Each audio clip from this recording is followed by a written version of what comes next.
GB News is the UK's home of discussion and debate.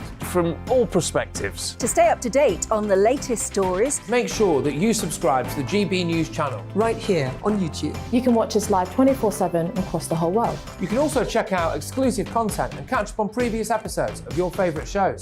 Every day, we ask the questions That you'd ask, so why not add your voice to the conversation in the comments section? Don't forget to subscribe. We are GB News, Britain's news channel. Every night at 11 on GB News, we bring you the next day's stories the day before. Basically like time travel. If it's a big story, we'll cover it, guaranteed. But we'll also have some fun along the way. Big opinions, big laughs. Sometimes big hair. This is Headliners, the paper review show that won't send you to sleep like the others will. 11 p.m, 7 nights a week. Join us.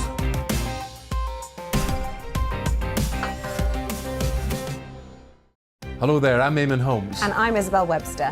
And we hope you can join us for... Breakfast with Eamon. And Isabel. You make me laugh out loud, belly laugh. Is that important first thing in the morning? Yeah, absolutely. And there's me trying to be deadly serious. News is a serious business. Yeah, I have to rein you in sometimes. Well, it doesn't stop us laughing at it. It doesn't stop us having an opinion on what's going on. Yeah. And it certainly will not stop us reflecting what you think. Weekdays from 6 to 9:30 on GB News. I'm Dan Wootton. Join me Monday to Thursday from 9 to 11 for the feistiest and most fun news debate on TV, where free speech reigns. I'll bring you a sharp take on the day's biggest stories, bombshell newsmaker interviews, and A-list guests. And I guarantee you, no spin, no bias, no censorship, and no reason to go to bed. That's Dan Wootton Tonight, Monday to Thursdays from 9 on GB News.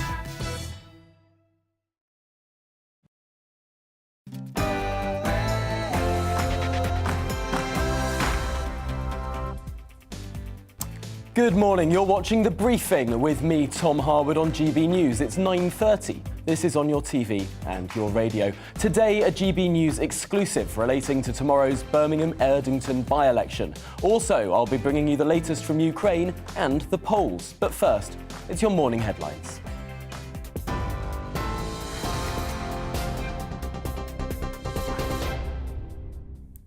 A very good morning, it's 9:31. I'm Rosie Wright, here to keep you up to date on GB News.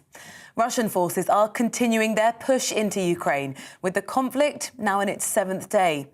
Now, citing the Defence Ministry, the Russian news agency, RIA, says the port city of Kherson, which neighbours Crimea, has been captured. UK intelligence shows that overall gains from Russia, though, in the past 24 hours have been limited. There have been further attacks in the city Kharkiv. Police headquarters and a university have been hit. Ukrainian authorities say at least 21 people have been killed and 112 wounded in the city over the past 24 hours. President Volodymyr Zelensky says resistance has been strong and Russia has suffered heavy losses. Just think about this figure. Almost 6,000 Russians died, Russian servicemen, within 6 days of war. A figure without enemy's losses during the past night. 6,000. To receive what? To receive Ukraine? It is impossible. It will not happen with rockets. It will not happen with bombs, tanks, any strikes. We are on our land, and there will be an international tribunal to prosecute them for the war against us. Ukraine's Ministry of Defence says it has evidence that Belarusian forces have been brought into combat readiness close to the border. But the president of Belarus denies claims his troops are preparing to join the Russians in Ukraine. Now, the latest figures show more than 450,000 people have entered Poland and a further 113,000 have crossed into Romania since the invasion began. US aeroplane manufacturer Boeing is now the latest company to take action against Russia, suspending parts and maintenance for the country's airlines. Google has blocked mobile apps connected to news channels RT and Sputnik, and Apple has halted the sale of its products and restricted its map services. Ford has also interrupted its operations. We're going to keep you up to date here on GB News. We're on your TV, online and DAB Plus radio. Now let's head to Tom for this morning's briefing.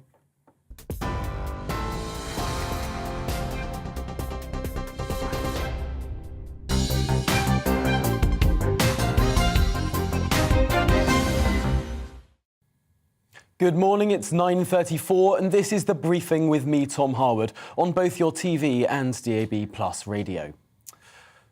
First this morning on The Briefing, a GB News exclusive story ahead of tomorrow's by-election. The people of Birmingham Erdington vote for a new MP on Thursday in a poll following the sudden death of respected Labour MP Jack Dromey. The frontrunner among the 12 candidates to replace him is Labour's Paulette Hamilton.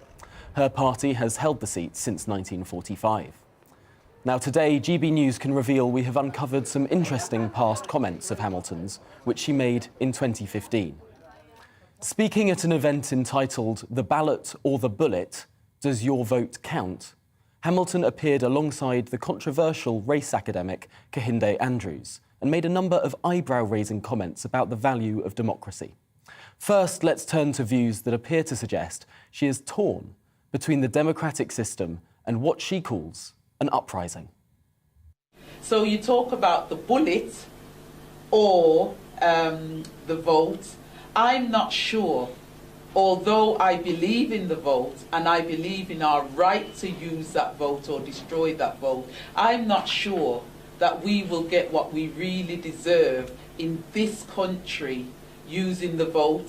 But I don't know if we are a strong enough group to get what we want to get. If we have an uprising, I think we will be quashed in such a way we could lose a generation of our young people. So I am very torn. I went away and watched the Malcolm X film to make sure, and listened to a lot of what he'd said to make sure I was ready. Malcolm X was a divisive figure in the American civil rights movement, accused of supporting violence in the otherwise noble cause of racial justice. So that's quite a statement. But perhaps more interesting is what she said a few minutes later at the same panel event. In making a point about political representation, Hamilton made an interesting comparison. A year after the so-called Trojan horse scandal broke, Hamilton also talked about infiltration, about taking over governorships, changing head teachers, and inserting religio-political views into those schools that were taken over. This is what she said. We had Trojan horse in the council. Our Muslim brothers and sisters, for many, many years, you know, there were things out there saying that they had made a plan about how they were going to try and not integrate, but ensure that their teachings and what have you got into the system. What then happened was, many of the schools, inner city schools in Birmingham, certain schools, the Muslim families, they filled the schools. They then ensured that they took over the governorships. They took over the governorships. As they took over the governorships, they made sure that the heads of those schools were people that they wanted to represent their cause. What they then did with doing all of this, it made sure that their religious views and their beliefs were taken through the education system. It was also then taken into politics. We have large numbers of Muslim councillors. We've got 2 MPs in this city that look after the needs, well, they don't, but they're supposed to look after the needs of a community. What has happened is they've got into positions of power and they've forgotten the reason they were put there in the first place. The problem with our community, we're not even on the map. Now, later in the discussion, when talking about increasing representation, Hamilton went on to say, quote, "I know that we want something of our own, but sometimes you have to infiltrate other systems if you want to get change." Now, Hamilton's comments were made in 2015 during a 2-hour panel discussion hosted by the Organisation of Black Unity. Yesterday, we approached the Labour campaign for a response, but one was not provided ahead of this programme. Now, Ms Hamilton's Conservative rival, Robert Oldham, told us that "I'm sure many people will find these comments attributed to the Labour candidate shocking and concerning." We also approached the Liberal Democrat candidate, Lee Daroug, for a response, but one has not so far been provided. Voters in Erdington head to the polls tomorrow, and there are 12 candidates in total on the ballot paper, which you can see on your screen now.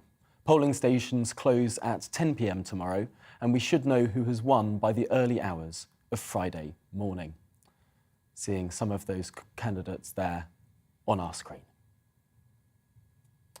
Well, that's tomorrow's by-election. But let's turn now to the situation in Ukraine. Let's get the latest updates from our security editor, Mark White. Well, Tom, it has been a further day of very fast activities on the ground. We have seen that in the capital, Kiev, from live shots that have been emerging from the capital, that there have been air raid sirens that have sounded on occasions in Kiev throughout the morning, occasional gunfire that has been heard, but largely it remains quiet in the capital, although, of course, that armoured column, that armoured division of Russian forces continues to make its way, according to the UK Ministry of Defence, with a view to, we understand, encircling the Ukrainian capital.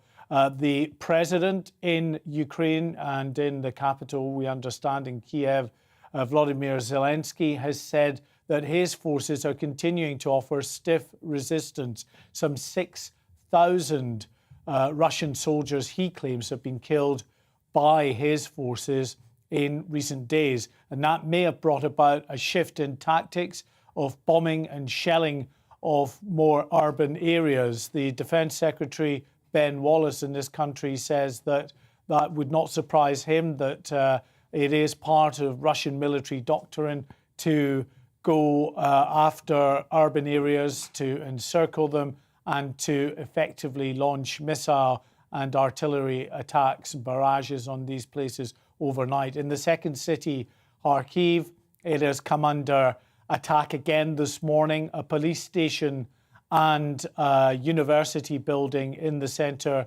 of Kharkiv were attacked. They came under missile attack. A burning building in the centre of Kharkiv. The imagery coming out of there, but no words yet in terms of casualties. The casualties, we're told, are that there are casualties, but no words on the numbers of casualties as yet. Of course, during the course of the day yesterday, we heard that 21 people had died and 112 were injured in that city. Paratroopers, we're told, arrived in Kharkiv overnight. There were fierce gun battles, but as of this moment in time, we're told that the Ukrainian authorities are still in command of the ground around Kharkiv. A different situation, we think, in the southern city of Kherson. In Kherson, we're told that Russian military are on the ground in the city centre, this being corroborated somewhat by the UK Ministry of Defence, acknowledging those reports of the military, Russian military on the ground in Kherson. But again, local officials suggesting that the Ukrainians are in charge. In Zamotyr, west of the Ukrainian capital, Kiev, there has been very fierce bombardment as well, a residential area that's come under missile attack, flames leaping into the air during the night as rescue services look for survivors, at least 4 people killed there. A hospital, a maternity hospital, was struck by missiles. There is an airbase just west of this town, which may have been the actual target, but the Ukrainians say it was a residential area that was struck and that there are significant casualties. 4 dead confirmed so far. And all of this, of course, is just adding to the humanitarian crisis, with many people internally displaced, trying to get away from the fighting and heading towards their borders. The latest figures we have is 660,000 people crossing the border into neighbouring countries. Poland alone, there are 450,000 people that have crossed the border into Poland. Those updates there, it's a concerning situation, and some of those pictures are truly shocking.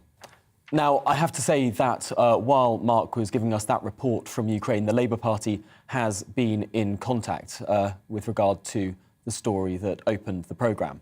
A Labour Party spokesman has told us that Paulette Hamilton is arguing for better representation for the black community in public life, and as she is campaigning to become Birmingham's first black MP, she has a point.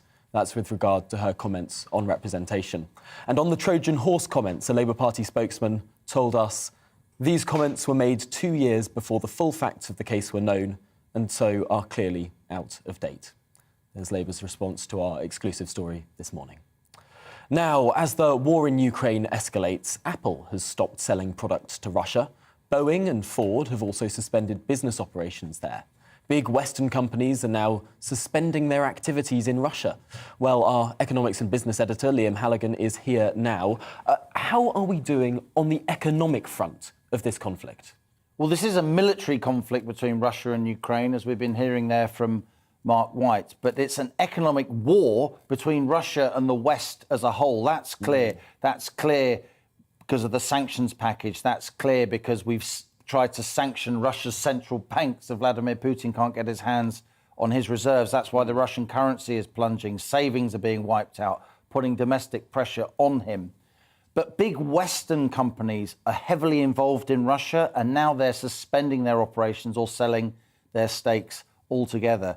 This isn't like shadowy business. These are thoroughbred companies. Companies like BP, our biggest oil company, selling its 20% stake in Russia's biggest oil company, Shell selling its stake in that Nord Stream pipeline and in Russia's Far East, where it's got massive liquefied natural gas projects. And selling those assets, that's likely to that costs real money. That costs real money, but also it's a permanent thing. This isn't just a sort of sanction that's going to be lifted in a few months or whatever. This is a real lasting damage to the Russian economy. And BP and Shell are maintaining they will sell. It's very difficult to sell a very complex multi-billion-pound asset, of course. You need to find a buyer. There needs to be valuations, surveys. It's like selling, 10,000 houses at once to put it in currency, if you like, that readers can understand. But we're now getting other companies moving to be seen to be doing the right thing. Ford and Boeing have huge roots in the former Soviet Union and in Russia. Many factories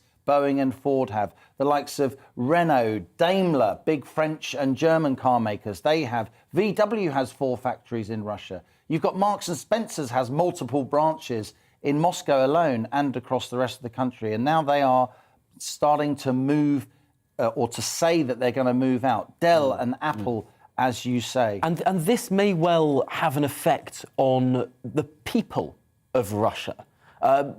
What do you think? Looking historically, when we've seen in other countries economic issues, sometimes that can spur something political. Oh, to massive, take place. massive. It's already happening, Tom. I've got many, many people I know in Moscow. I lived there for a number of years, as you know. People's savings are being wiped out. It feels like the immediate post-Soviet chaotic years of the 90s. The Russians thought they were beyond that. They thought they were on the way to being a middle-income, more stable country. So, of course, they're noticing that their ruble-based savings are being vaporized by these sanctions. And there's more, something I didn't think we'd see. You've got the major shipping companies of the world. Maersk, the world's biggest shipping company. These are the companies that move about millions of containers on ships. You've got Ocean Network Express, the big Singapore shipping company. You've got Hapag-Lloyd, the huge German shipping company. They are now saying they will not move freight into and out of Russia, period. This is much bigger than the British government saying Russian ships can't dock here. Yeah. This is like a global... The biggest companies in the world. The top Russia being sealed off from the international... The top shipping companies in the world are saying that they're not going to deliver to or take from Russia. Russia, the world's biggest wheat exporter. Russia, the exporter of many vital metals that we need for industrial processes across this country, across the Western world. As I say, we've got military conflict between Russia and Ukraine. I can't see the West getting heavily involved in that. But when it comes to economic conflict, this is full-on East-West. It's a standoff, Tom. Well, I know you'll be exploring more of these issues at 1 p.m. on your show On the Money, which is an excellent look into some of the way that all of these issues affect us in our pockets here in the UK as well. Liam, thank you for joining us this morning on The Briefing. Well, now MPs are set to receive a pay rise of more than £2,000 this year. despite the cost of living squeeze. Now, next month, MPs will receive a pay rise of 2.7% from £82,000 to just over £84,000. And the Independent Parliamentary Standards Authority announced that yesterday. But was this announced at the wrong time, and is it the right thing to do? Well, let's talk through this with the political editor of the Sunday Mirror, Nigel Nelson. Welcome to the programme, Nigel. I suppose to some people, a £2,000 pay rise to MPs is outrageous, but a 2.5% increase is still less than inflation. So, actually, isn't it a real terms pay cut? This was actually arranged before the huge inflation rises we've seen. And you're absolutely right, at 2.7%, we've got inflation running at 5.5% now, and we'll probably hit 7 or 8% as the year goes on. Now, there never is a good time for MPs to raise their pay. And yes, it could be argued this is probably the worst time to go and do it. But if not now, when? And I think you've got to actually also look at the pay scale and what MPs do. And if you look at sort of comparable jobs, say a head teacher or perhaps a GP, these are people getting over £100,000 a year. So it could be argued that MPs are actually underpaid. Interesting, because this is always a row. Whenever this is decided, whenever it happens, whenever IPSO, as they're known, decree that MPs are getting a pay rise, there's always a political row. And yet IPSO was the body set up to try and take the politics out of this, so that MPs couldn't vote on their own pay rises, that it's decided by an independent body. Is there a solution whereby this will be seen to be more independent than it is? Because this clearly creates a lot of upset for people whenever it happens. Well, you're right, Tom. It's an independent process. And that is what IPSA has decided, that they think this is actually a fair pay rise for MPs. When I was speaking to MPs yesterday, as it started to come through, they felt it was fair as well. There was a certain amount of concern amongst them about, that this is coming as the rest of us are facing the cost of living crisis. And of course, there'll be extra money we're going to end up shelling out because of the sanctions that we're putting on Russia. So MPs are acutely aware that this won't be a popular measure. But the other alternative is just not to do it. They already did have a pay freeze when the pandemic started.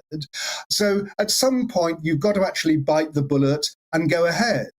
MPs weren't actually paid anything until 1911, and then they got £400 a year.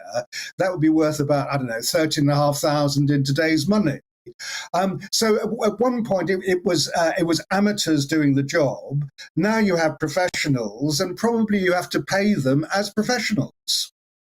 It's interesting. I think that many people would be probably happier if MPs weren't paid anything at all, although that would then mean it was a much smaller class of people who could become MPs. I know that there was one suggestion, I think it was from the Taxpayers Alliance, that you peg MP salary to GDP growth, or GDP growth per person, so it can go up as well as down depending on how well the economy's doing. I wonder if that would be an innovative solution there. I'm afraid we've run to the end of this conversation, but Nigel Nelson, thank you for joining us to talk through that issue. Now, finally in the programme today, Boris's Partygate scandal has been eclipsed in the news cycle, as over the past week, attention has turned rightly to the crisis in Ukraine.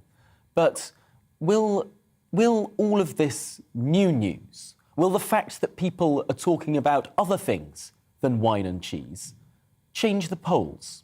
Well, let's talk now to Ben Page, Chief Executive of Ipsos, the global market research and public opinion organisation. Welcome to the programme.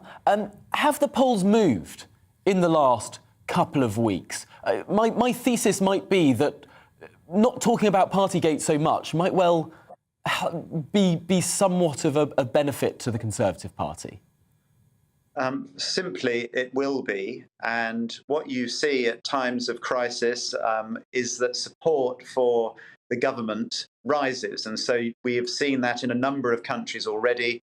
And although we had, 7 out of 10 people negative about Boris Johnson's leadership before the Russian invasion of Ukraine and then the massive Western reaction against it, I think you will see this will take the pressure off him. And actually, if you look at the average Conservative lead, or the Labour lead to be precise, in the polls over the month of February, actually the Conservatives' position had improved slightly. So on average, I think during February, they were about 4 or 5 points behind Labour. It was more in January. So we will see, I suspect, what we call a rally round the flag effect, a bit similar to the first month or so of the COVID crisis itself. This is another crisis of a different kind. But generally, when you see wars, 9/11, 7/7 in the UK, you will see a rise in support for the Prime Minister. And indeed, there's already some signs of that. Let's wait a few more days. But it's likely that Boris probably has got off the hook again, helped by international events. That is remarkable, although I suppose within all of those examples, within the example of the rally round the flag event with regard to COVID and with regard to the invasion of Afghanistan, these things tend to unravel the longer they go on. Where there might be a big surge in public support at the start, it could also be the seeds of undoing. People are following Ukraine very closely. Are there any clues that the government could make a misstep here and lose popularity? Well, I mean, we don't know how much the economic pain of the sanctions is going to affect British voters. We've already got tax rises, inflation, etc., feeding through, with people's real incomes likely to not keep up with inflation. So people were going to feel worse off even before this. Now we may be asking voters to take, quite some economic pain, and particularly it will be, voters on the lowest incomes who are going to be worst affected by it. I think the simple answer is we don't know. People are appalled generally at what has happened. There is massive support for stronger measures against Russia. But when they actually find that they can't pay their petrol bill, they can't pay their electricity bill, food in the shops is costing more, how are people going to feel then? So and it's that cost of living crisis that could undo. I'm afraid we've run to the end of the programme there, but Ben Page, Chief Executive of Ipsos, thank you for joining us. Up next, it's To The Point with Patrick Christys and me. But first, it's the weather. Good morning. A rather drab Wednesday for most of the country. Rain and drizzle on and off in many places as well, but western parts of Scotland will again enjoy some cracking sunshine. We've had high pressure nearby. It's starting to pull away though, and this low is taking over. It's been bringing cloud and rain up from the south through the night, making for a very different day today across north